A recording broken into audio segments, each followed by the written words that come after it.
Stop me if you have questions. Okay.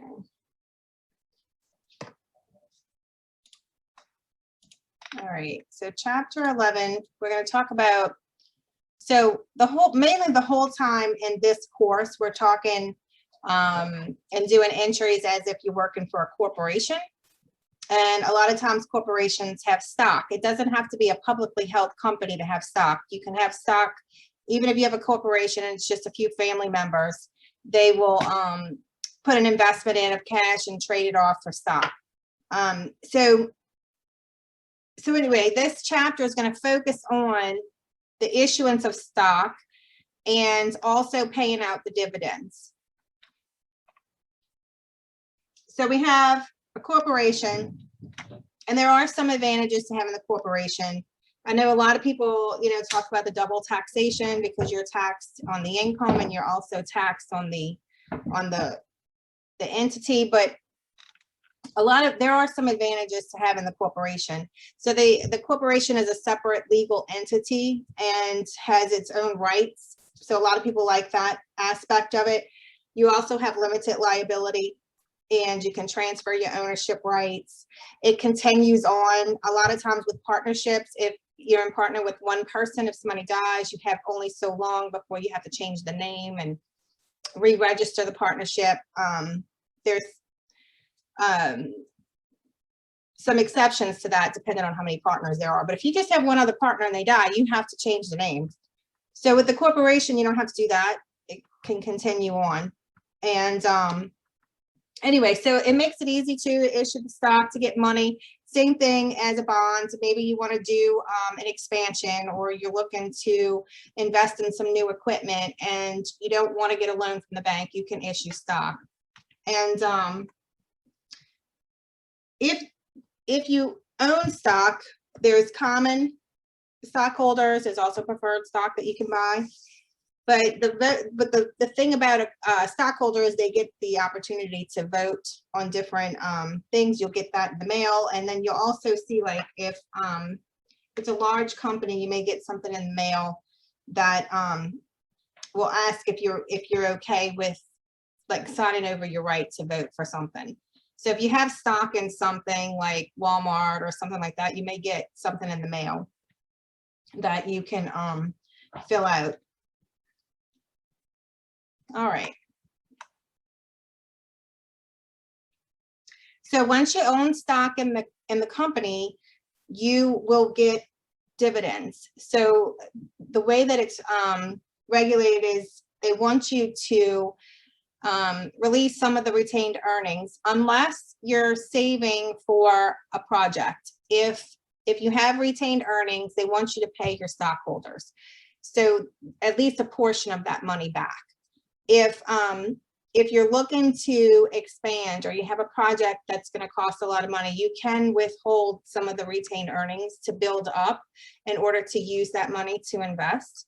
So maybe you wouldn't pay dividends. We're going to talk about dividends at the end of this chapter. We're going to go through the stock first.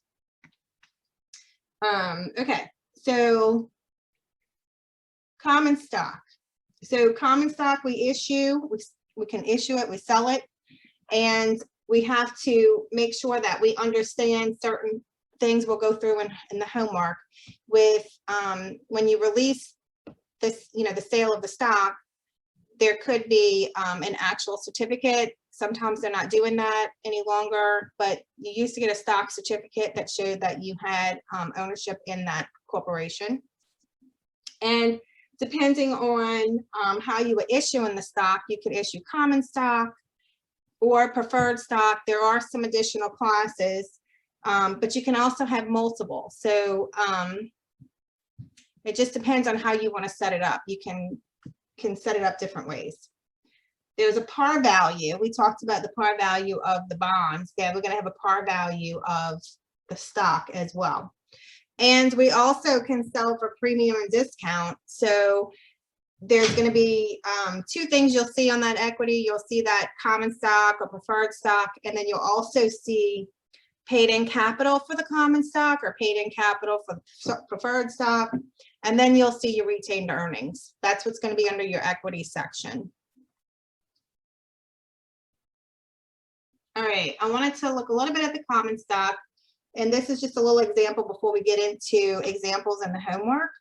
So if we have common stock, if we're issuing 30,000 shares at $10 per share, so $10 is my par value, and that's what I'm selling it for.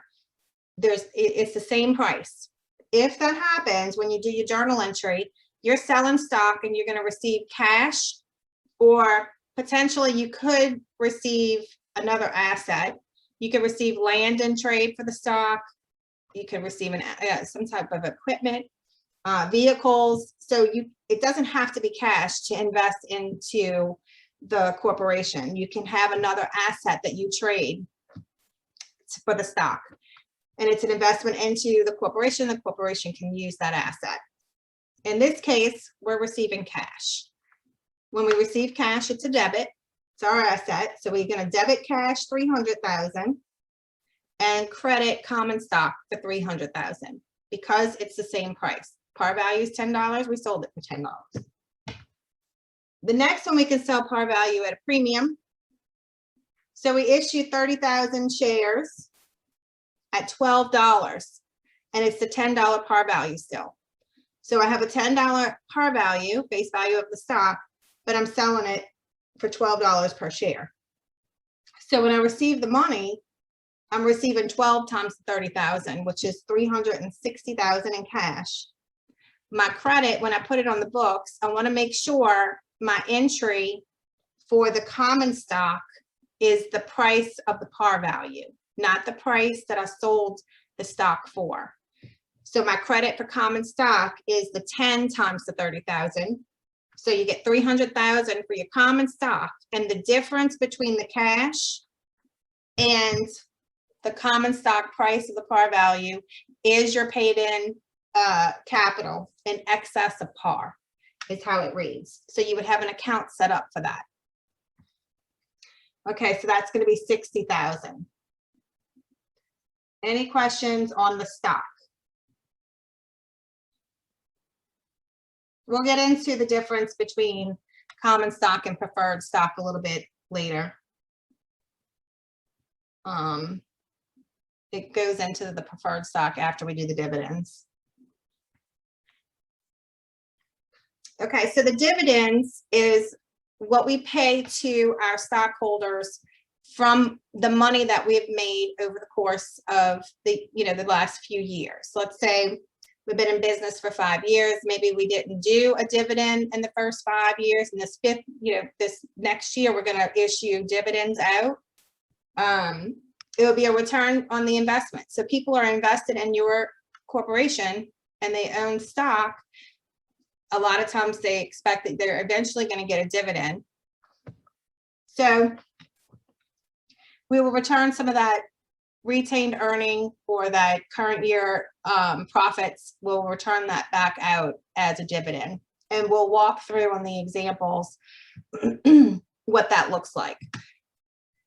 We have 3 dates that we have to keep in mind. There's the date of declaration, which is where you set up your payable, that you're going to have a liability to pay out the dividend to your shareholders.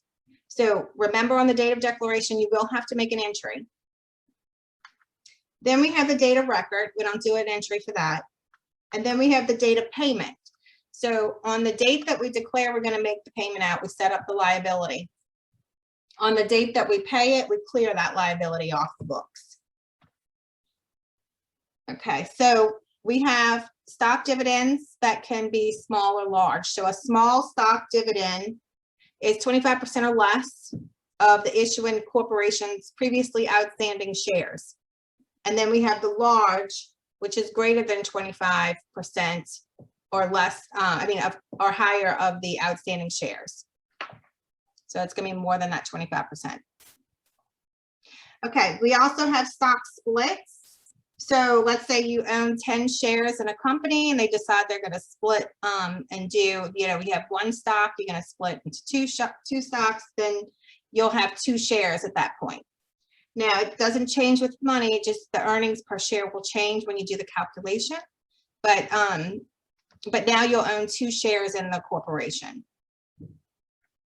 Okay, so the preferred stock. So we have common stock and then we have preferred stock. Preferred stock, they have special benefits. So there's special rights that are given their priority over the common stock. So if a company issues a dividend, the preferred stock members are going to get their dividend first. And depending on how much outstanding preferred stock you have and what you have to pay out, it could be that the common shareholders, they don't receive any dividend.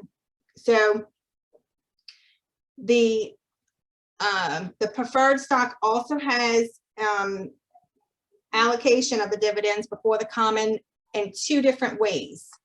We have cumulative and we have non-cumulative. So cumulative means that, let's say I didn't pay a dividend this year, but next year I'm going to pay a dividend. Well, I need to look at the prior years and see if I need to make a payment for that year as well as this year. So I'm paying both the current year and the prior year. The non-cumulative means if I don't pay the dividend out in the current year, then the next year I wouldn't pay the dividend that I didn't pay the previous year. We would just forget about that year and we would pay the current year dividends for the preferred stock first and then the common stock. There's also something called treasury stock. So if I issue stock and then I decide that I want to buy some of that stock back, it's going to be called treasury stock once I buy it back. So I put it on the books as treasury stock and I can resell that if I want. We'll walk through a problem with that, but we can sell back our own shares. Buy back our own shares, and then we can also resell them if we want to. But when we do that, it's called treasury stock. Okay, do y'all have any questions?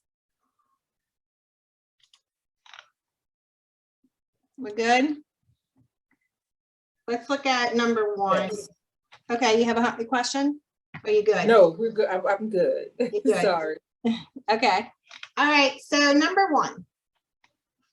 It says York's outstanding stock consists of 90,000 shares of non-cumulative 7.5% preferred stock with a $5 par value, and also 270,000 shares of common stock with a $1 par value.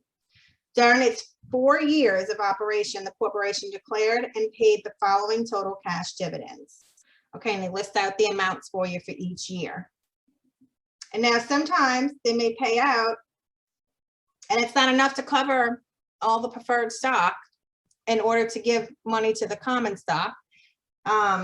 This is telling us that it's non-cumulative, so we're not going to have to keep track. Oh, did we pay all of our preferred stock out? If we didn't, then we have to keep track of that. You'll have to do that with the cumulative, not on the non-cumulative. All right, so the first one says determine the amount of dividend paid each year to each of the two classes of stockholders, preferred and common. Also compute the total dividends paid to each class for the 4 years combined. Oh, I'm sorry. Hang on 1 second. Right here. Okay, sorry. So we have annual preferred dividend. So it tells us that we have 90,000 shares of preferred stock and that it's 7.5% that we're going to pay out on those preferred stocks. So we have to figure out what the payout is for the preferred dividends.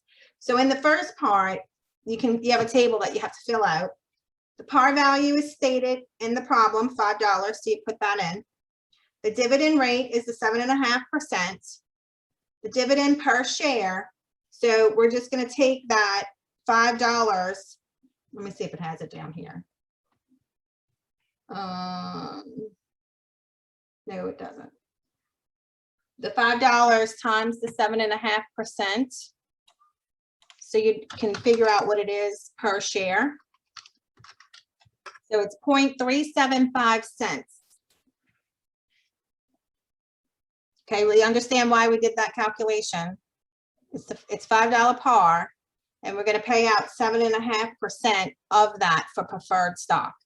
So we're just going to multiply it. That's it. And that's our calculation for per preferred share. And then it says, how many shares do we have? We have 90,000. So then we'll just multiply it by the 90,000, and it gives me my my answer of 33,750. So when I make a payment for my preferred stockholders, I have to pay a dividend greater than that if I want to give money to the common shareholders. All right, so the first year, 2016, tells me that I pay out cash dividend of 23,000. Well, it's not enough to pay all of the preferred stock, right? 33,750. So I'm just going to pay preferred stock the 23,000. I have no money left over to pay to the common shareholders. And then in 2017, I paid dividends out of 31,700.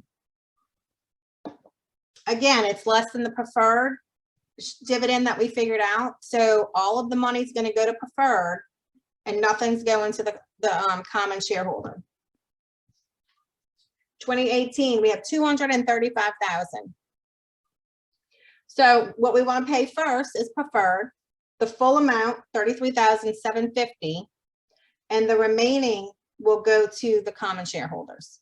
So it's just the 235 minus the 33,750 to get the 201,250.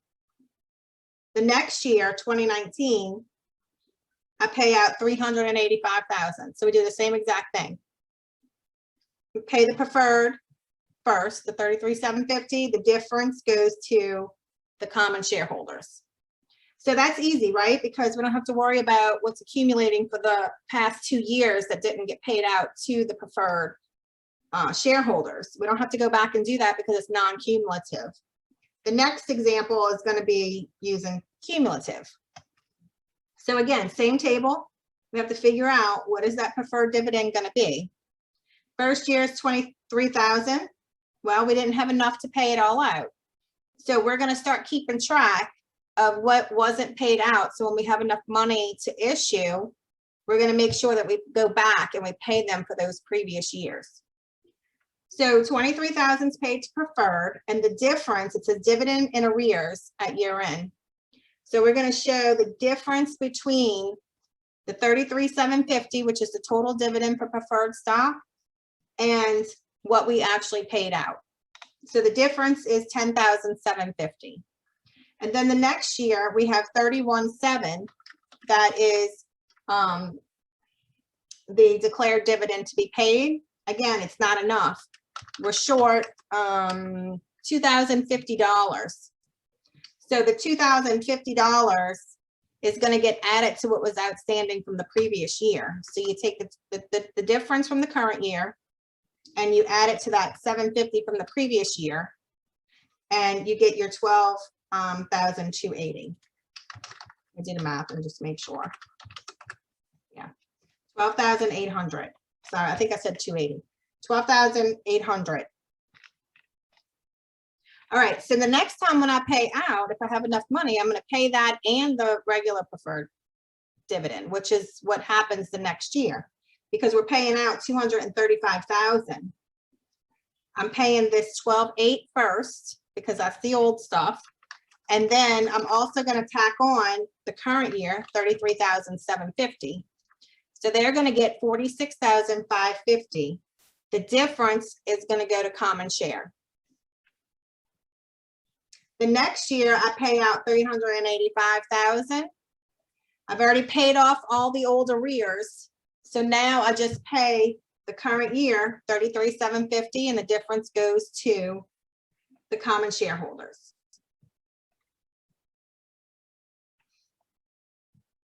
Okay, did that make sense walking through it? Yeah, it looks easy. Yeah, you made it look easy. Made it look easy. So it's really not bad. It can be confusing when you start doing all the different ones, but it's not real bad. If you just do them a few times, you'll get used to it. You just have to know how to calculate out what you're paying out to those preferred stock, and you're going to be looking for them to tell you that. They got to give you information to know how to calculate that. And the non-cumulative is really easy because you're just, you're looking at it and you're paying that first. If that, if you don't have enough, it just goes to preferred. The difference, if you have enough, goes to the common.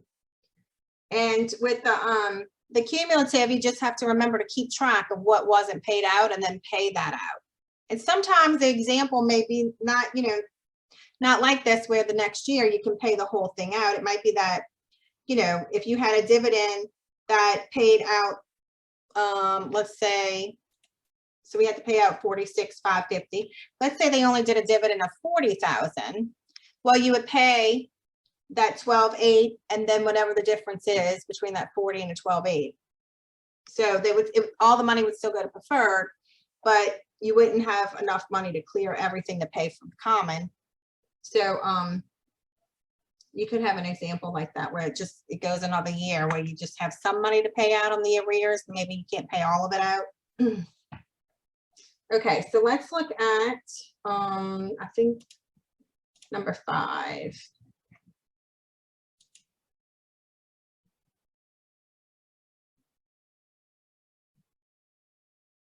Let me just see if I think these, yeah, like we can do one of these. Let's do number 3, sorry, because it's got the earnings per share. All right, so it tells us Ecker Company reports $1,350,000 of net income, declares $189,000 of cash dividends on its preferred stock for the year. At the year end, the company had 300,000 weighted average shares of common stock. So what is the net income available to the common stockholder? So we need to figure it out. Well, we had net income of $1,350,000, and then we had the preferred shareholders. It tells us it was $189,000 in cash. So they didn't tell us the par value with the percentage of the preferred stock. It's just telling us that's how much the dividend was for the year. So don't try to overcomplicate it, because sometimes it's just going to give you the number. So $189,000 of cash dividends is going to be paid out of that net income. So the difference, the net income available to go to the shareholders is $1,161,000. Now, do I have to pay all of that out? No. I may decide not to pay all of the net income out. Normally, you wouldn't do that. So it says, what do I have available? What's the basic earnings per share?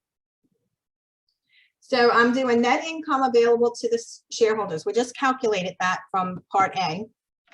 And then it says, what's the weighted average of outstanding shares? Well, it tells me my outstanding shares, it's 300,000 of the common stock, the weighted average of the common stock.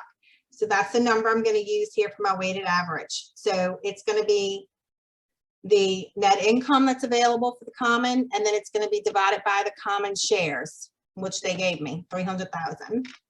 And that equals the earnings per share. And you'll see that when you're looking at different financial statements or financial websites, you'll see earnings per share. And that's how it's calculated.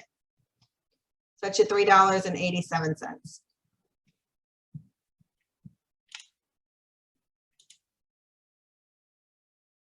Okay, Kohler Corporation, this is number 5. Kohler Corporation reports the following components of the stockholders' equity on December 31, 2017. Might need to move y'all over here. Okay. So it gives us the information. We have $15 par value, 100,000 shares authorized, 50,000 shares are outstanding. So when you do your calculations, you want to use that 55,000. Paid in capital in excess of par value, common stock, 80,000. We have retained earnings of 370, and that's my total equity, 1,275,000. So during 2018, the following transactions affected the stockholders' equity accounts. Okay, so number 1 says prepare journal entries to record the transaction for 2018. So we're going to do a journal entry to record all the transactions. We purchased 5,500 shares of its own stock at $15 cash per share. So remember, what do we call that when we buy back our stock? Treasury stock.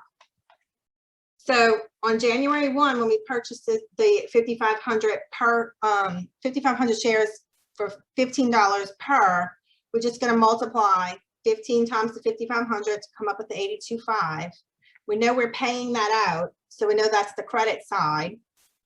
And then we're gonna put a debit on the books for treasury stock common. All right. On January 5th, directors declared a $2 share cash dividend payable on February 28th to the February 5th stockholders of record. Okay, so we're going to pay it out on February 28th, but today's the 5th and we're declaring it. Now remember the date of declaration, we have to put the entry to set up the liability. So we need to calculate what are we paying out. So it's telling us that we have $2 per share. How many shares do we have that were outstanding now?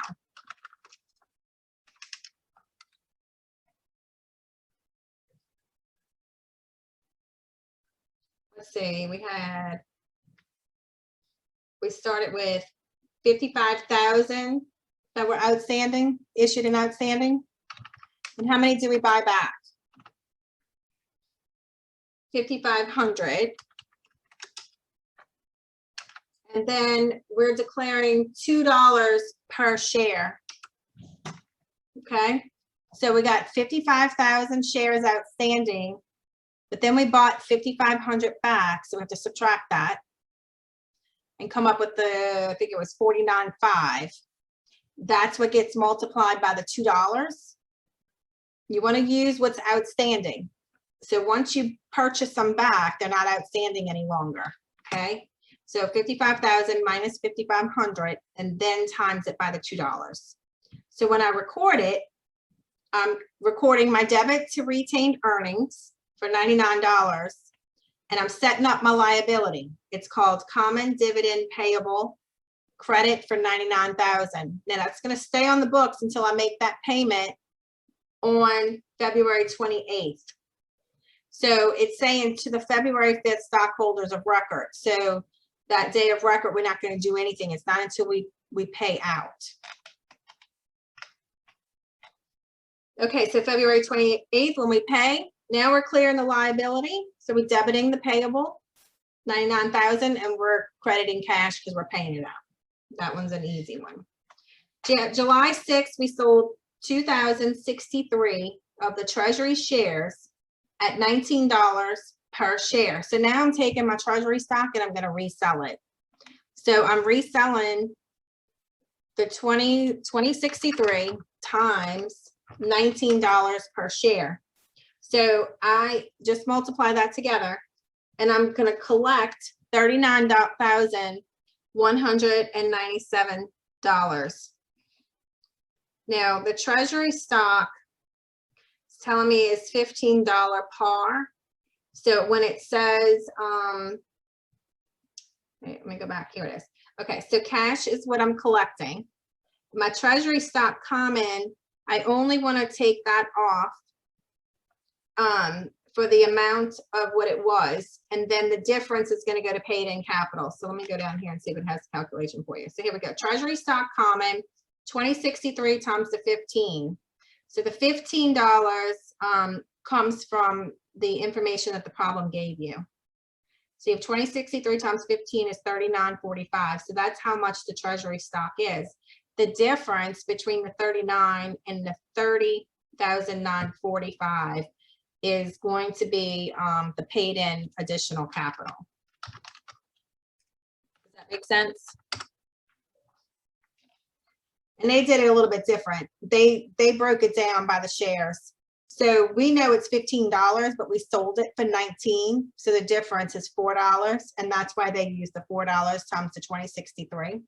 So if you asked for help or a hint or got the solution on the practice, this is the information I think that it gives you. So that's where that $4 comes from. Just the difference in that par value of $15 and what we actually sold it for. Then we sell 34.37 of treasury stock at $12 per share. So we're going to do the same thing. We get $12 times 34.37. So that's 41,244. That's how much we collect, right? We have to make sure we put that treasury stock on the books for the $15 Let me go down here because I don't remember how many shares it was. 34.37. So we're going to do 34.37 times the $15 to come up with the 51,555. That's what my treasury stock common is going to go on the books for as a credit. So I have a little bit of a difference there. So now I got to calculate out my paid in capital and my my retained earnings. Okay. Does it give you that information down here? It doesn't.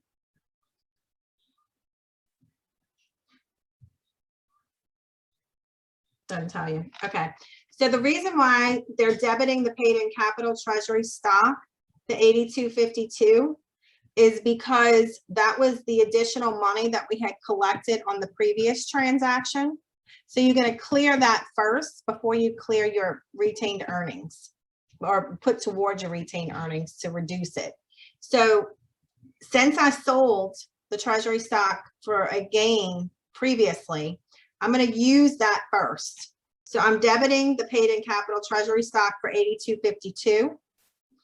Then the difference, so if I take 41,244 less the 51,555, I need to take that number and then subtract it by the 8252 to come up with the difference. So 8252 is just basically washing this account out that's here from the 4th. Wash that out and then reduce retained earnings by $2,059. Does that make sense?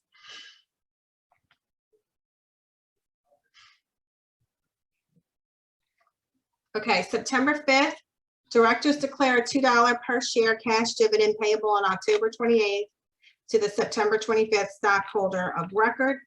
So we're paying $2. And I would have to go through the calculations to see what we have outstanding at this point. So we purchased 5,500 back and we sold, did we sell all of them back? 2063 plus 34.37? We did. So we bought them and then we sold them all out. So now we have 55,000 outstanding again.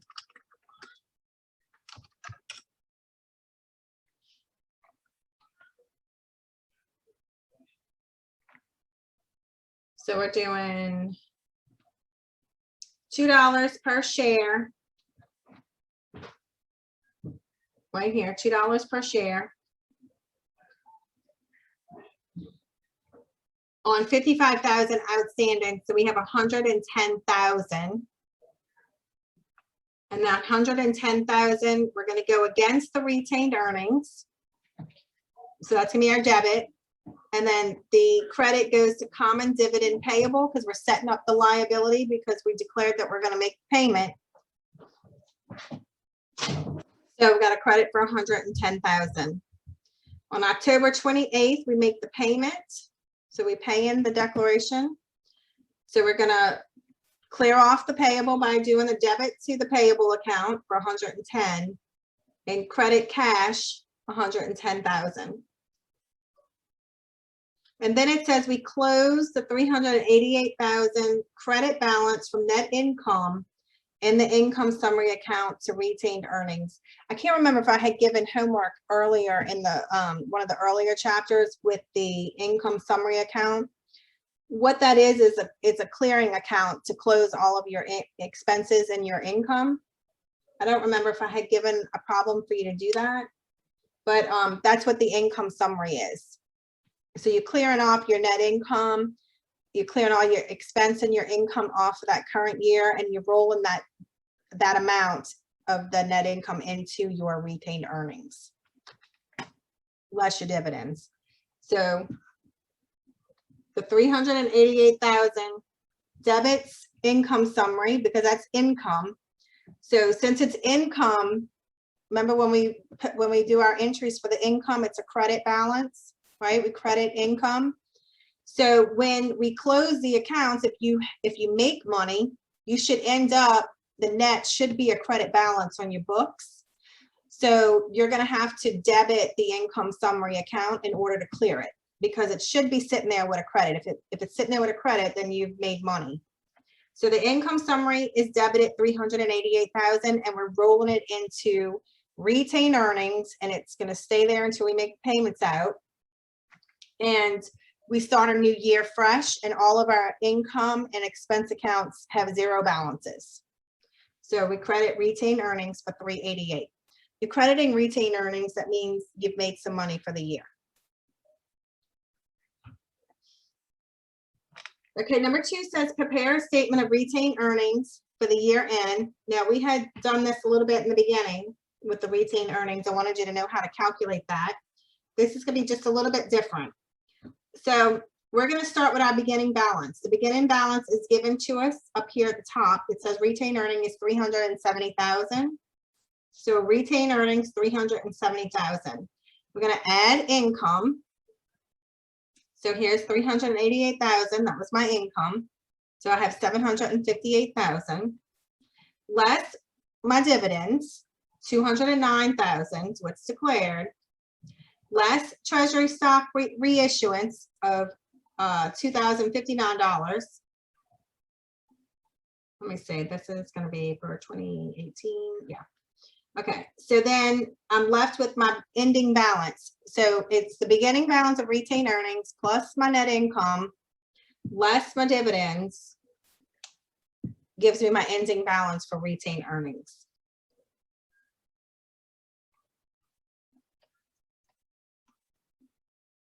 Okay.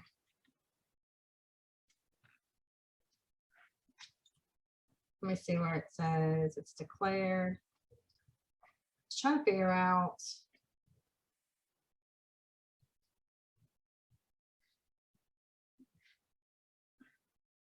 Pay the dividend declared. I was trying to figure, do you see where it's saying that we declared?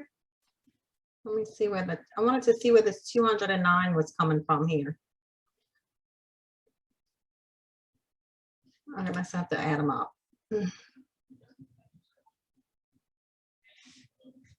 So we had 9. I'm going to add them up real quick. I just want to make sure that we know where that number is coming from. So I'm taking this common dividend payable.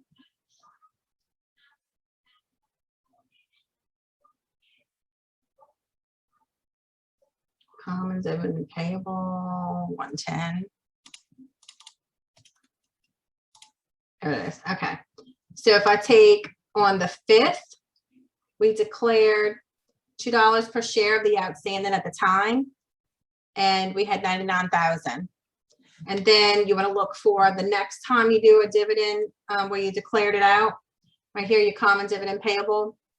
We take the amount that they said, which was $2 a share of the outstanding. We had all 55,000 outstanding again. So that was the 110,000. So if you add those two together, that's your 209.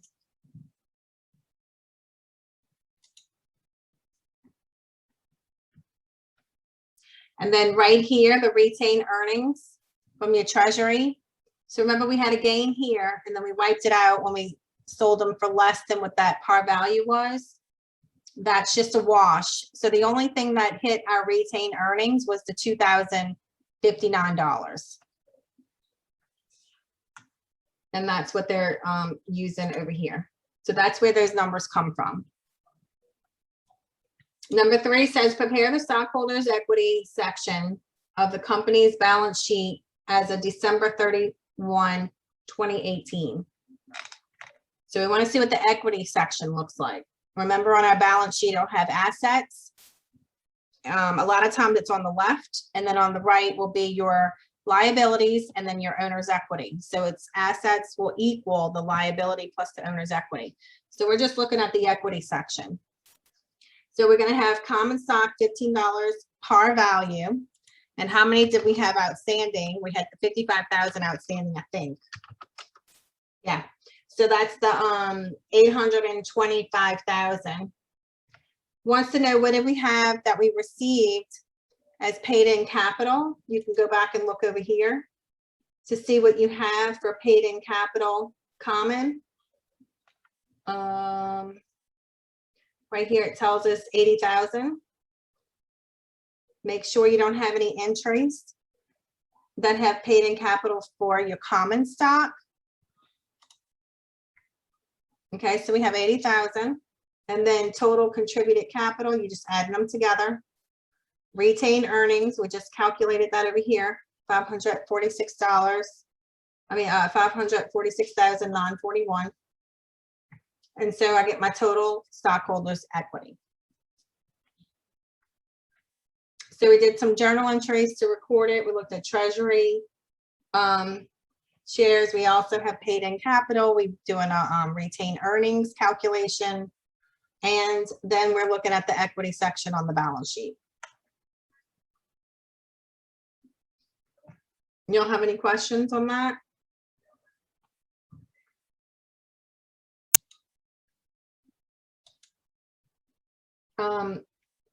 These you'll have to do your little calculations and know how to do the journal entry. A corporation sold 14,000 shares for $1. That's $1 par value common stock at a cash price of $13.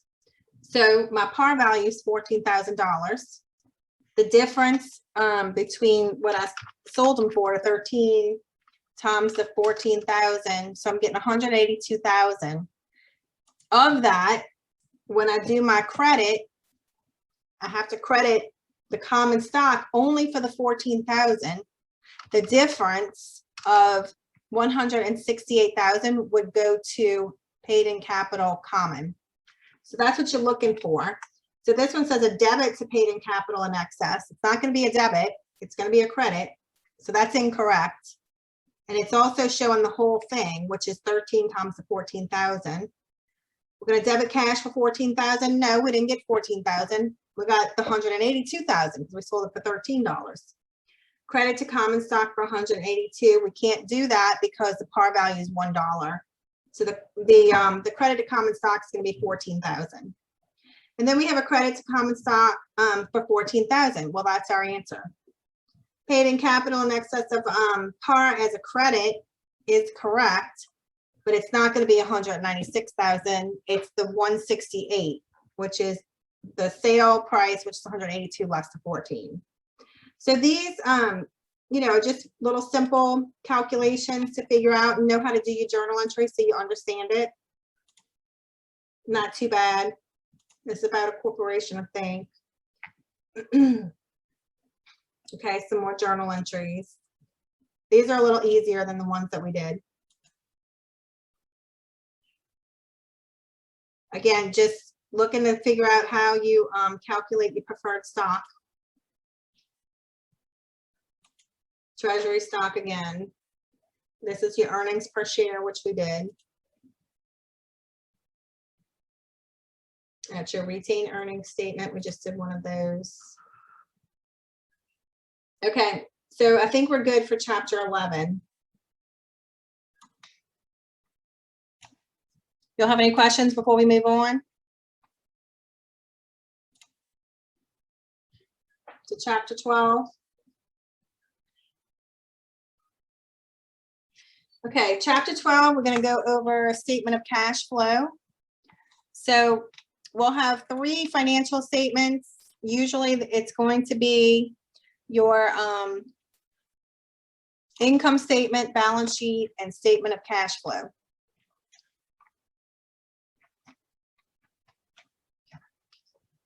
So we're going to have 2 different ways we can report the cash flow. We have our direct method and indirect method. So we have 2 different methods. And the way we calculate those is different.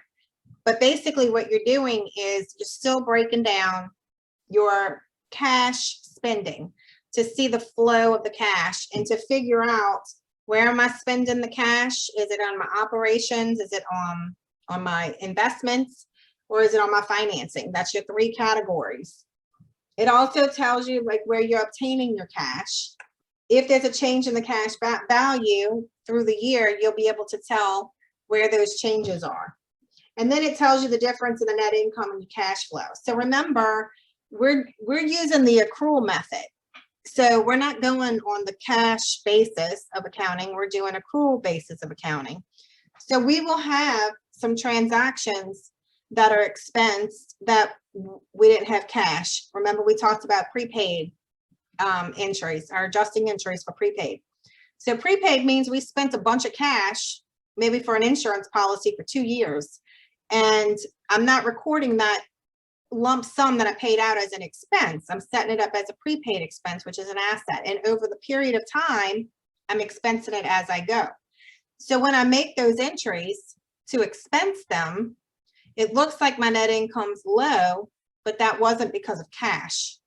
So we want to look and see where those transactions are and pull those out. Anytime there's adjustments that don't require cash, we're going to pull those out. And so that's what we're doing when we do a cash flow statement. We're looking to see changes on the indirect method. The direct method, we're going to put them on the report based off of what the change was. And we're going to look to see where are we making the money and where are we spending the money. Maybe this year we invested in a bunch of equipment, and we'll see that there's a large lump sum of money that went out in our investing of equipment. But financing also had a lot of activity, maybe because we got a loan or we did bonds or we did something like that. We did financing in order to be able to invest in that money. So it's really good to look to see where is the money coming from. Maybe I had a loss in my operations, but I sold an asset, one of my investments, and I made a bunch of money this year. So my net income's high, but I didn't make it from operations. So it helps identify if I need to make changes to my operations. Am I making money there? Am I not making money there? So it's a good way to follow the cash. So we're going to do examples of both the direct and the indirect. So the indirect method, keep in mind that the indirect method starts with net income and then you adjust from there. So that way, when you see net income, you know what method you're using. You're using indirect method. On the PowerPoint, slide number 24 on chapter 12, let me see if I can find that real quick for you. 24 has a good little table. It might be helpful to memorize. Sometimes students have a hard time with understanding what's happening with the cash and understanding, am I supposed to increase, decrease, what am I supposed to do? So this little table can help you when you're making the adjustments to your assets and your liabilities. So it says use this table when adjusting net income to operating cash flows. Number 24 is the slide number.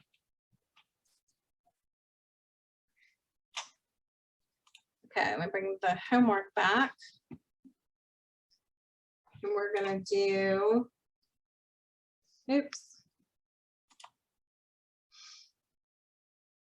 number 2.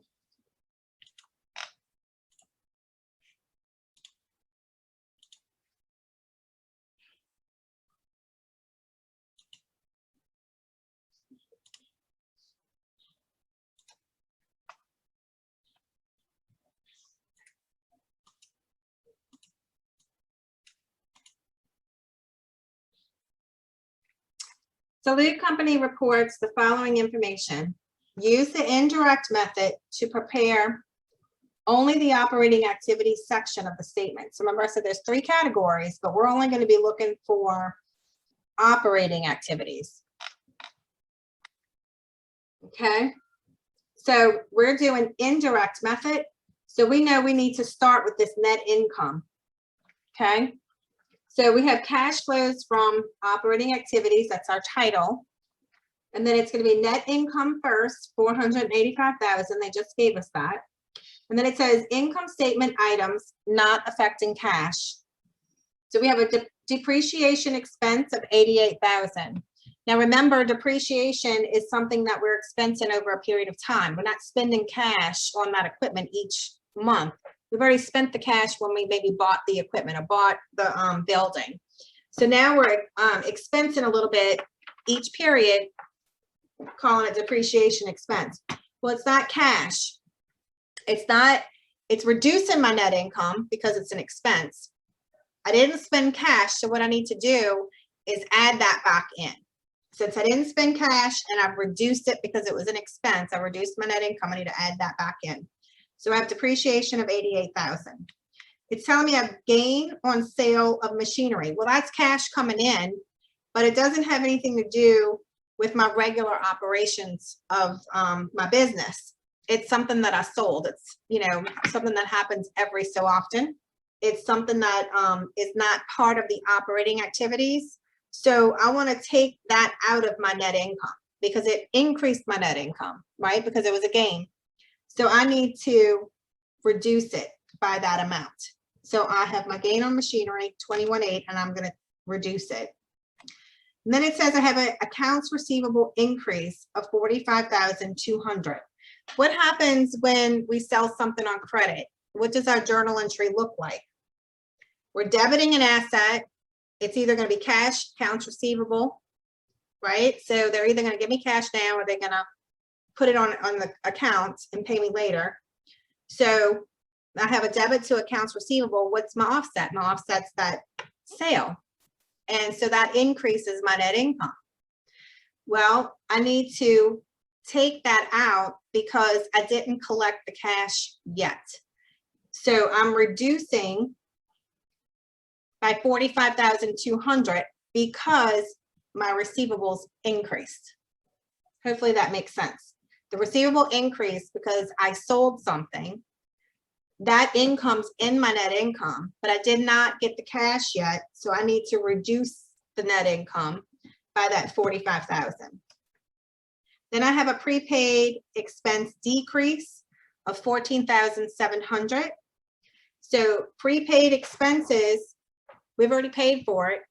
We're not using cash, but it's an expense. It's reduced my net income.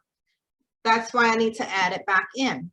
So my prepaid expense decrease is going to be added back in, the 14,700. I have accounts payable increase of 6,800. What happens on an accounts payable transaction? I've purchased something and I've set up a liability to pay it, but did I spend the money yet? I didn't. So I have to add that back in. I had an expense with my accounts payable, but I didn't spend that money. So I need to make sure that I add the money back. I add that money back into my net income. And then I have wages payable decrease, $2,600.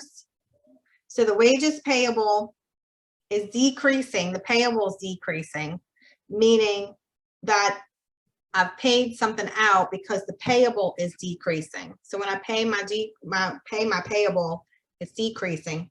So I have to subtract that cash, 2,600. So then I just do the math, 485, and I make all the adjustments, come up with my total.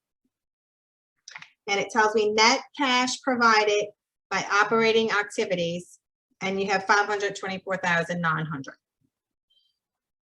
So that's the indirect cash method. Does that make sense?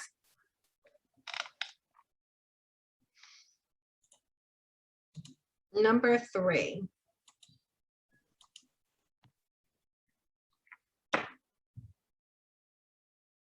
Okay, so now we're looking at an investment activity. So we have equipment,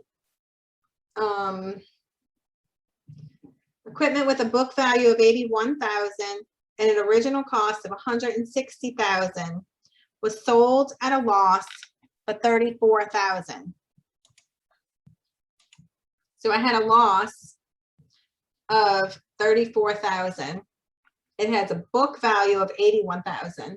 That means I paid 160,000 on it, and over the period of time that I owned it, I had some accumulated depreciation on it. So now my net book value, between the book value that it was originally less the depreciation, the book value is worth 81,000. That's how much I have it on there. But I sold it at a loss. So how much did I sell it for? Well, I can back into it. I can take the 81,000 that it's on the books for and subtract the 34,000 to figure out how much cash did I actually sell it for. I sold it for 47,000.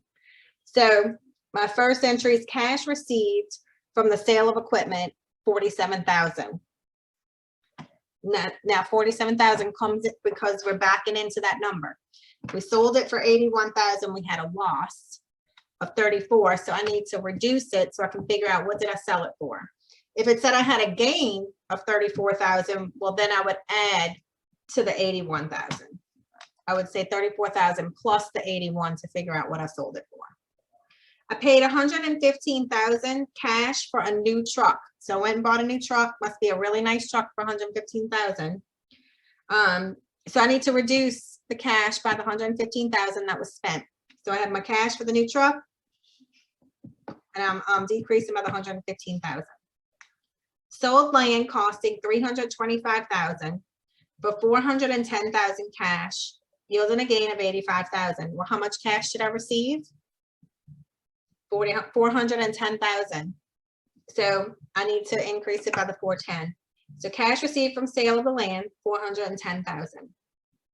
Long-term investments in stock were sold for 90,000 cash, yielding a gain of 16,250.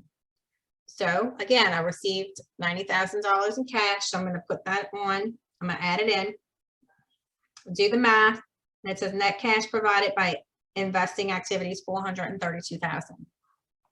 So this helps identify, maybe you had a low net income, and that could be because you had a loss on operating expenses, operating activities, and you had a big gain on the investment activities with your cash. So it could be helpful. Okay, number 7.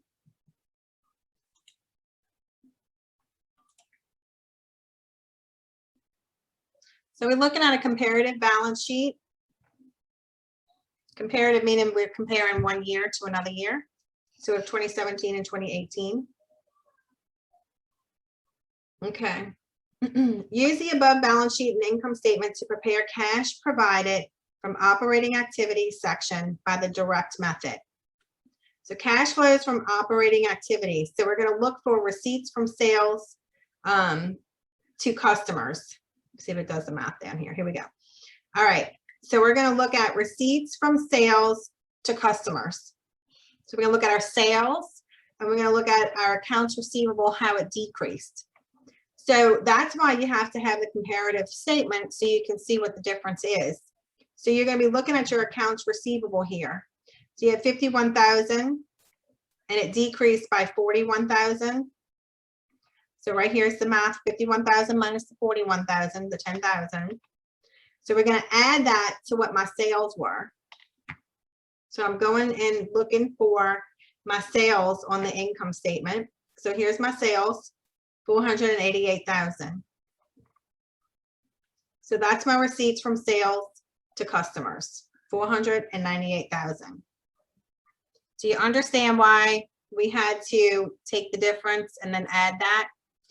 If it's reduced, if your receivables are reducing from one year to the next year, that means you've collected the cash to pay that down. Okay. It doesn't mean you collected 10,000. It just means the difference, the net of what you collected and what you billed is 10,000. So since the receivables went down, we're going to add that 10,000 of cash in with the sales. If my receivables went up, then I would have to subtract it. Okay. Payments for inventory. So for inventory, we're looking at cost of goods sold, inventory, and then we're looking at accounts payable. So cost of goods sold is 314,000, which is coming right off your income statement. Okay, then you have your subtracting your inventory decrease. So we're going to go back up here and look to see, did we increase or decrease? We'll look at the difference. Here's my inventory, and it went down. So 95,008 and 85,008. So here it is, 95,000 minus the 85,008. So we have to subtract it out. And then we're going to add back our accounts payable decrease. So we're looking to see the difference between my accounts payable. So I have to go over here and find my accounts payable. It went from 21,000 to 15,000. So when I have a decrease in payables, that means I've paid more money out during the year. So I gotta reduce it by that. So I subtract the difference, the 21 and the 51. I'm sorry, I added back in the 21 and the 15. So I come up with 310,000. So I had a decrease in my payables. So I have to add it back in.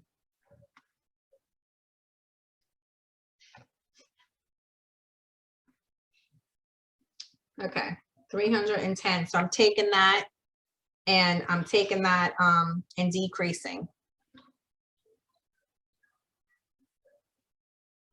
Okay, then we have payment of other expenses. So we're looking at all the other expenses that we had on the income statement.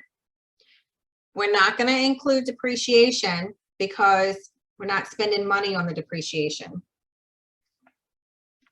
Okay, so we have income statement has other expenses, 89.1. So here's my 89.1. Not going to include the depreciation. Plus my prepaid expense increase. So I'm going back up here to prepaid expense right here. And I'm looking at the 4,200. It increased to 5,400. So I need that. So it's 5,400 minus 4,200 to get the difference. And I'm adding that. And then I need to subtract out my wage payable increase. So I go to my liability section of the balance sheet, look for my wages payable, 5,000, 9,000. So I'm subtracting the difference, 9,000 minus the 5,000. And then I come up with my total for other expenses. I also have taxes. So you'll see the income tax payable, 26 and 14. We have the income tax expense here of the 17.3. So we're going to calculate our taxes. So we start with the 17.3, which is the income tax expense. And we're going to add the decrease in the income tax payable. And the difference was $1,200. So we went from 26 to 14. So my entry is 18,500 and I need to reduce it by that. So once I add the calculations up, I can find out what my cash provided by operating activities, what they were, and it's 83,200. So this is using the direct method.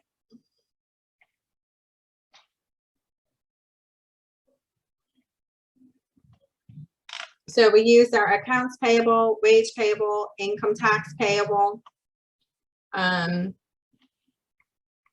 Over here, we use our sales, cost of goods sold. And we remember when you're doing expenses, don't include the depreciation because it's not cash. And then we have our tax expense here, 17.3. So you just need to go through and look to see what accounts you're going to have to use when you're going through it.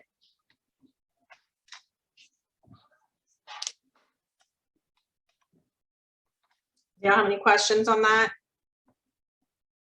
Do you know why we didn't look at the furniture?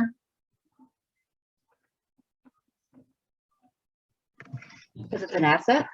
Right. It's going to be part of your investments.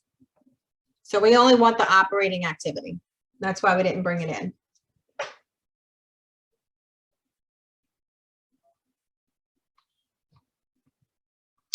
Okay. I think that was the last one. Yeah. So do y'all have anything else that you want me to go over in particular?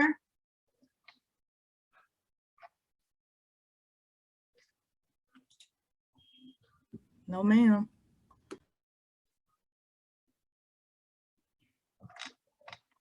Okay, this is financing. It's just a couple little items on there. This one's doing investment activity. Financing. This one we did. So there's only a few things in here. I don't really go into a whole lot of detail with the cash flow statement. I feel like at this point, you're getting what you need.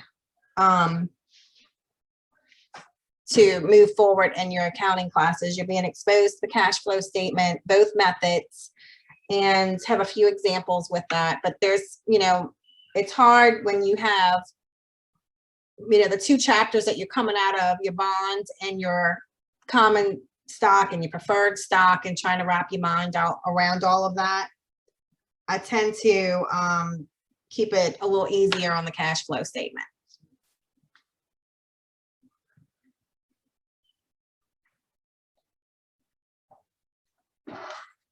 So do y'all have any questions on the other two chapters that we went over the other night? Did y'all have any problems with homework or anything that you have questions on? Can I log in real quick and look? Uh-huh.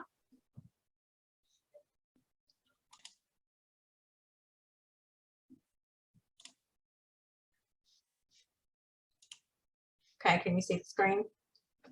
Yes. Okay, so we're looking at chapter 10, number 5.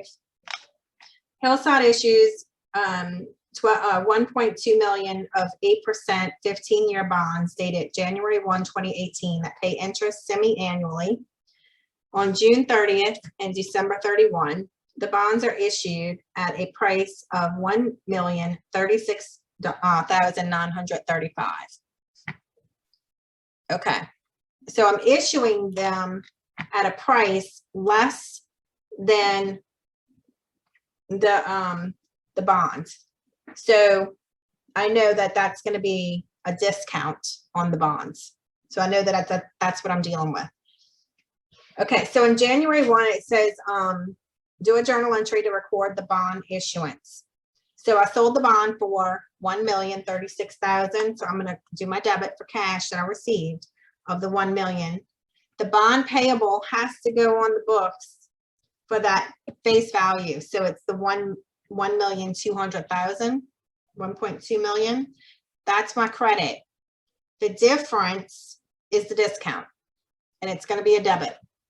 And over time, I'm going to reduce that payable, and it's going to go to, the debit's going to go to expense. It's going to get added to the expense that I have to pay out for the payments. So it tells me that it's a 15-year bond, and I have interest semi-annual, which means I'm making 2 payments per year. So that's going to double. I'm going to have 30 payments. All right. So I have a $1,200,000 bond, 8%. So I have to take the 1,200,000 times 8%. The reason why it's 6/12 is because there's 2 payments during the year to pay that out. So I'm paying 8% on the 1,200,000, and I'm making 2 payments per year. So each payment's $48,000. So on June 30th, I'm paying that $48,000. On December 31, I'm paying that $48,000. Keep in mind that whenever you're making your payment, you always want to use the interest that they give you and the face value of the bond. Okay. So next it says the maturity 1,200,000. What's the bond price? It's $1,036,935, and it's the discount, which we just calculated is the difference, $163,065. How many payments do we have? We have 30 payments because it's 2 per year and it's 15 years. So my straight line, it just means I'm taking the 163 that I need to expense, and I'm dividing it by 30 payments. So my additional expense, I'm gonna have 48,000 in interest expense, but I'm also gonna have this 5436 that gets added. So we're just doing the calculations right now to figure out, what are we gonna be paying out? What are we gonna be expensing? So we know how to do our journal entry. And then I had to like, you know how in number 3, where you do like the little chart where you have to break down the amortization and all of that. Like I still had to do that to figure out the numbers for this. So you still have to do the math to to figure out. I'm not sure who that was, said they were still having a little issue. Like I still had to do what I did for number 3 to figure out this one. Yeah, that was Chris. So, Okay. yeah, so yeah, if you want to look at 3 to make sure you know how to calculate it out. Okay. what they're doing is when you do this entry, you know what your discount is here because it's the difference between the face value and what you actually received in cash. Okay. When you are calculating that out, because it's straight line, you just divide it by the number of payments that you have. So this payment is set because it tells whoever's buying the bond, they're told, okay, this is how much you're getting paid, 8% on the 1,000,002. So that's what's got to be paid out. And you have to divide it by 2 because you have 2 payments during the year. That's why it's 6/12. Okay, so that makes sense, right? That's just the payment that you have to calculate that has to go out. Yes. Okay, so on your books, you also have this discount on bond that you have to get rid of. And so you're going to do that over the course of the bonds, the life of the bonds. And so that's where the 5436 is. So it says semi-annual payment in cash. So what I'm paying out is the 48,000. And then I have a discount on my amortization. I have to add that to it. So that bond interest is going to be 53,436. Now this isn't what goes to pay out. This is what you're going to expense for your interest. Okay, the only thing you're paying out is the 48,000. Does that make sense? So for 3, it says complete the table to calculate the bond interest expense to be recognized over the bond's life. So we have 30 payments of 48,000. That's how many payments we're making out. 1,440,000. The par value at maturity is 1,002,000. That's what we're going to pay out in the end. And then the total repaid is adding those together to 2,006,000 less the amount borrowed. Well, how much did we get? We borrowed from whoever bought the bonds, the 1,036,935. So I need to reduce it by that. So my bond interest expense is going to be the 1,603,065. So you can also calculate that by knowing my payment is 1,440,000 plus I can go back and see what my discount is, the 163,065. So it should be 1,006,3,065. And that's what it is. So basically, like on this section, it's showing you, okay, here's your payment that you're going to pay out each payment. So you have 30 payments of 48,000. And then you also collected less money. So here's the 163,000 over 30 years. So each time I make a payment, I have to expense on my books this 48,000 plus the 5436. Now, I'm not paying that, but that's going to be my expense. So when you do this calculation, it's bringing you back to that same number. Your expense on the books is going to be the 1,004,000 plus the discount price. Okay, so number 4 says prepare the first 2 years of amortization table using the straight line. So here's the 163,065, and it's got a carrying value of what we paid for what they paid for the bonds. Now, when I make the first payment, I'm going to reduce it by the 54, whatever it was we calculated over here. It's 5436. So the 163, let me see if I can find it. 163,065 minus, what did I say, 5437? 35. Was it 35 or 37? Oh, 36. We were both wrong. Okay, so And remember, this what you did. This is the same thing from number 3. Yep. So you have this 163 on the books. On your journal entry, it's sitting as a debit. And for each payment, I'm going to reduce that amount by this calculation that I came up with, the 5436. That's just, remember, it's straight line. It's just over the course of 30 payments. That's how much it is per payment.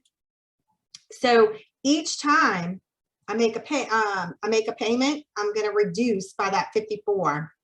Does it want you to do the journal entry? Yes. Okay, so let me do the journal entry. So if you look at the difference between this 163 and the 157,629, it's that $5,400.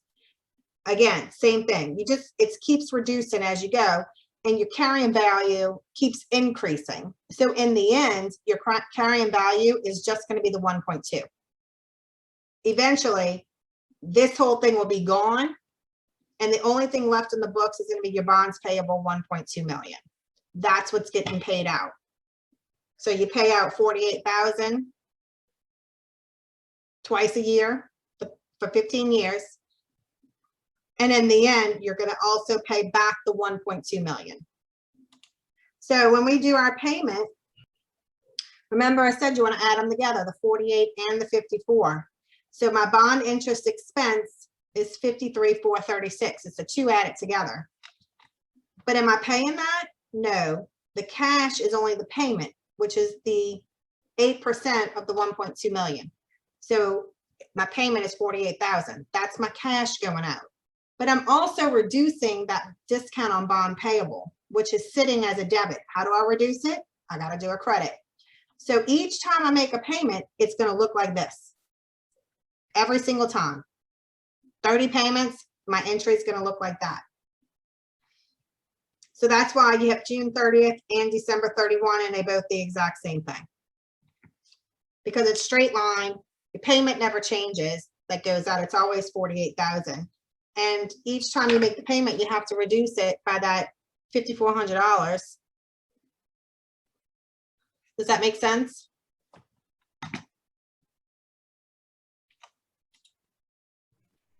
Yeah, while you're doing it. Okay. Go back and listen when you're working it if you get confused. But just keep in mind the difference between what you actually collected and what the face value is, that 1.2 million. That difference is your discount on the bond. It's sitting as a debit. Okay. You have to expense that over time. Right. That's what I was confused about. Right. You're not paying this to anybody. It's just something that you have to expense over time. Think about it. You didn't get all the money, right? You didn't collect all the money on the bond. Right. So you have to put that on the books and expense it over a period of time. And you're doing straight line, which means for the whole 15 years, each payment, it's going to be the same amount because it's straight line. It's just taking the 30 payments, you divide it by the 30, whatever that number is what I need to expense. So if you were doing a journal entry for just that, it would be interest expense for the 5436.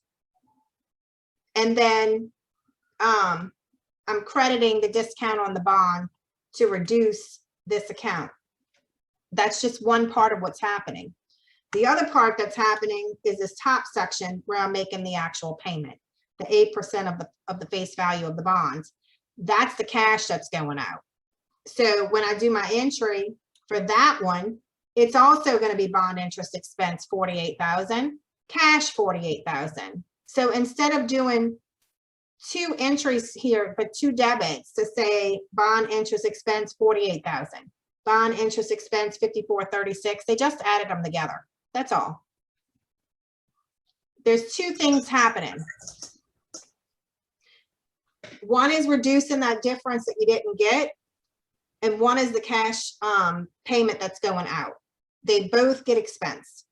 Now, when we have a premium, I don't know if they have a problem like this with a premium, but if this was a premium, you do the exact opposite, because instead of having a debit, you would have a credit that says premium on bond payable for this amount.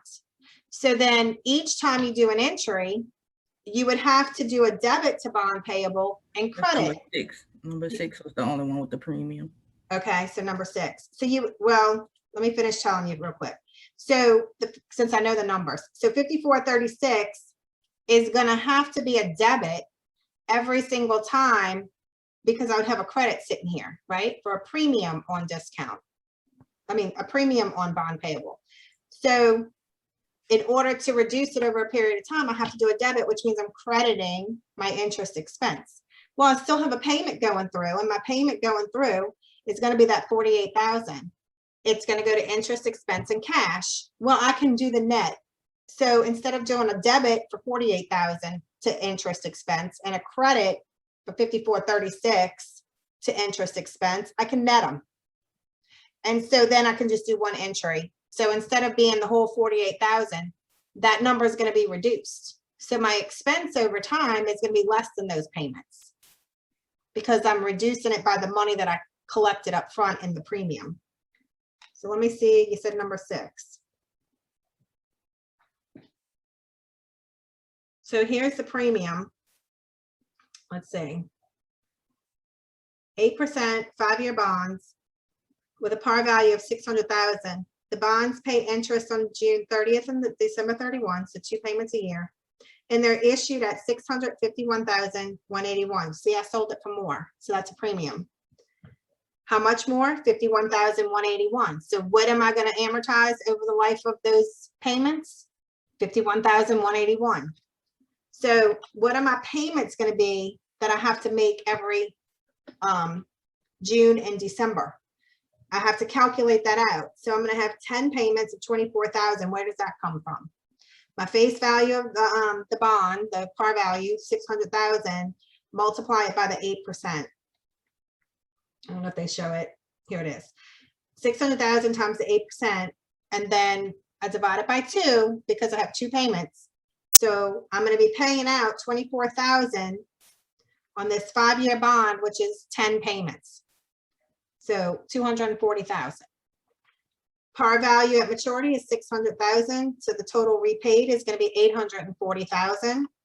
Less amount that I borrowed, which is 651,181, and that's 188,819.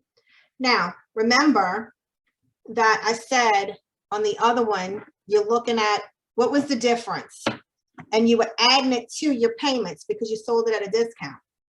This time it's a premium, so I'm going to reduce what I'm paying out. Well, I'm paying out 10 payments, which is 240,000. So if I take the 240,000 and I subtract, oops, and I subtract out, what did I collect over and above the face value? 51,181. So 51, 1, I gotta move you out the way, 81. So 188,819, same number that you have here. This is just walking you through so you can see where the number's coming from. So you have a payment that you have to pay out, which is the percentage times the face value. You have that going on. And then with premium and discount, you also have to take care of whatever you collected over and above, or what didn't you collect? What was your shortfall? The shortfall is going to get added to your expense. If you sold it at a premium, then that's going to reduce your expense because you have a little extra money you collected. Hopefully that makes sense.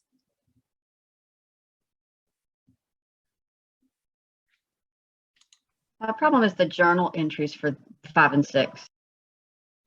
Huh? Can you go over the journal entries for 5 and 6? Yeah, so here's the journal entry for 6 when you make the payment. So on June 30th, I'm making a payment. We know what the payment's going to be because we just calculated it out right here. It's $24,000 each time I make a payment. So I know my cash going out is $24,000. So make sure you know that part because it helps figure out the other part. Know what you're paying. You're paying whatever the percentage is on the face value over a period of time. So usually it's going to be 2 payments a year. So I have to double it. So you're basically going to be figuring out this top part here. 10 payments, 24,000, because I just did the calculation, 8% times 600,000 divided by 2. So I know my payment, and that's my cash going out. So I'm going to put my credit in for cash, 24,000. Now my bond interest expense, if I was just posting the payment, would be 24,000 because I'd have to expense it, interest expense, because that's what I'm paying out. I'm paying interest. On a premium, remember I collected more money.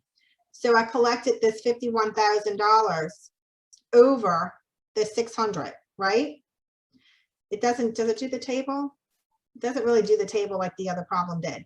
But what you're doing is you're doing straight line. So when you do the straight line, I don't know if there's a way to, let me scoot this over for a second.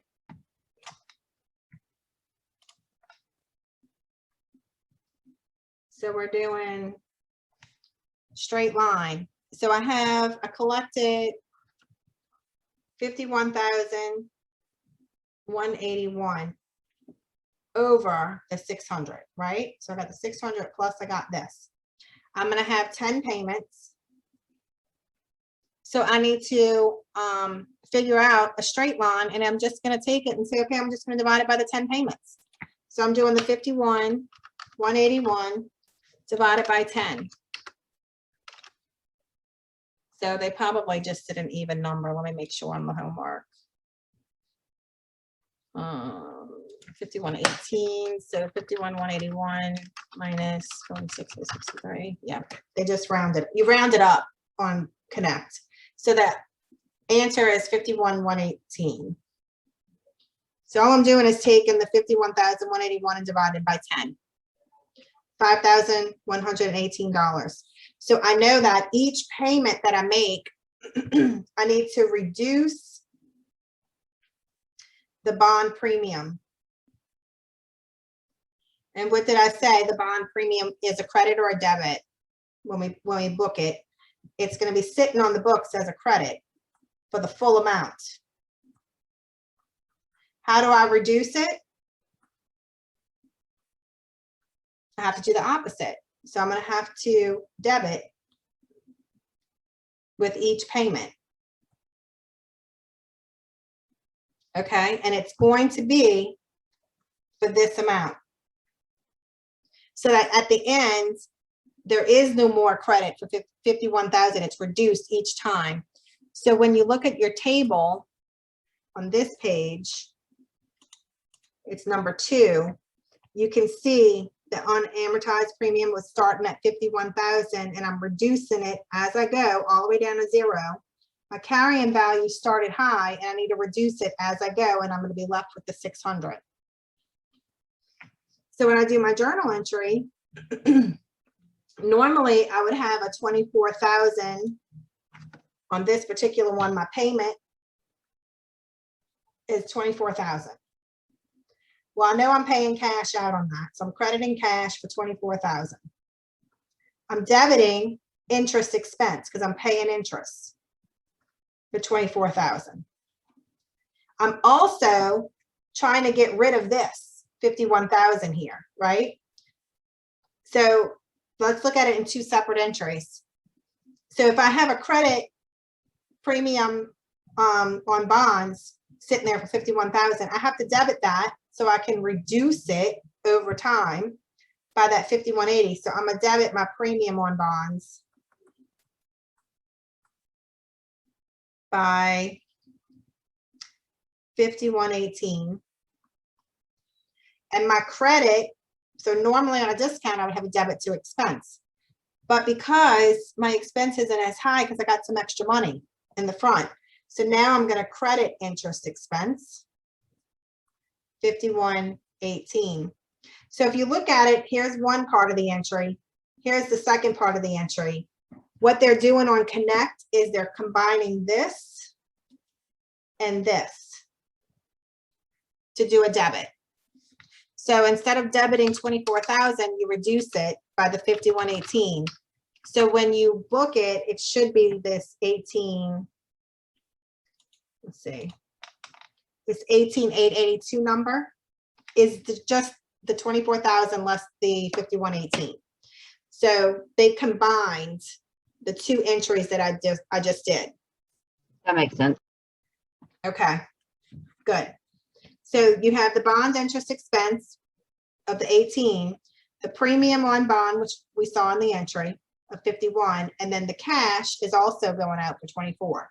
Just keep in mind that the cash is always going to be the percentage times the par value on it divided by how many payments you have. It's 2 payments for that year, so divided by 2. This is the easy part to figure out. So if you want to jot that down, it might help when you have a discount on a bond, because I don't know which one's going to pop up on the test. They're pooled. And so there's different questions in there, and some are discounts, some are premiums. And so you might not get both, but you need to know how to do both because they both will pop up. Okay, so take this, take this note down. The discount will be the interest will be the payment plus whatever that amortization is on the discount on the bond. So you're going to add them together. On the premium interest is going to be the payment that you have to make on the interest less whatever the amortized amount is for the premium on the bond. So it's reducing the expense. Discount, they're getting added together. Premium, they're getting subtracted.